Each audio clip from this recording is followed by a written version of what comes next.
Hi guys! Good afternoon! Joy here. Kagigising ko lang guys, so pasensya na talaga sa itsura ko. Wala pa akong hilamos. I have here items.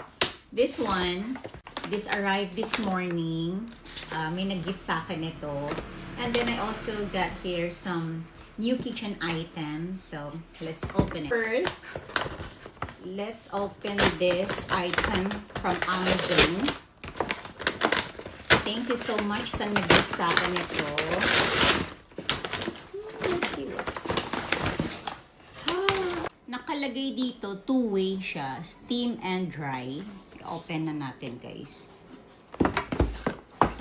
Ang ganda kasi parang ang liit niya lang. O, meron siyang dust bag niya. Oh, ay, ang cute! Ang cute niya, liit. Okay, so, it's very lightweight. Ang cute nito. And then, ito yung kanyang patungan. Oh, so cute. So nice naman nito. Nakakatuwa. Ayan. Kaso hindi siya cordless, pero okay lang. I like this. And then, may ganito. Lalagyan siya ng water. Ang ganda. I'm so happy naman sa na-receive kong gift. Thank you so much. Next naman guys is itong mga kitchen items. Nakuha ko lang to guys, itong mga kitchen items. I mean, nabili ko siya using my Rakuten points. So, wala akong binayaran. Galing lang siya sa credit card points ko. First, itong peeler. Bumili ako guys kasi yung peeler namin luma na. So, this one is all stainless siya.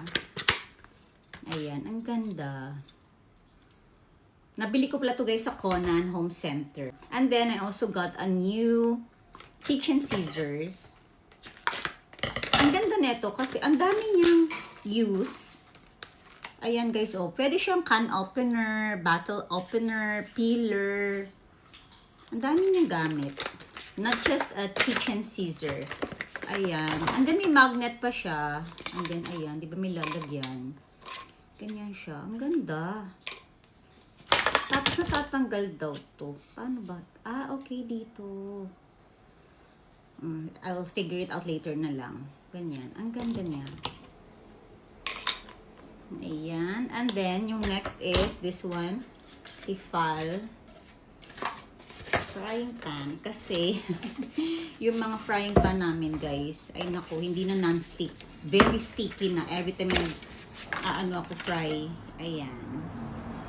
So, ayan lang guys. New kitchen items. At happy ako kasi galing siya sa aking points. So, thank you so much. Yun lang guys. Share ko lang sa inyo. Pero ito dito, happy talaga ako dito. Ang cute niya talaga. So, that's all for today guys. Thank you for watching.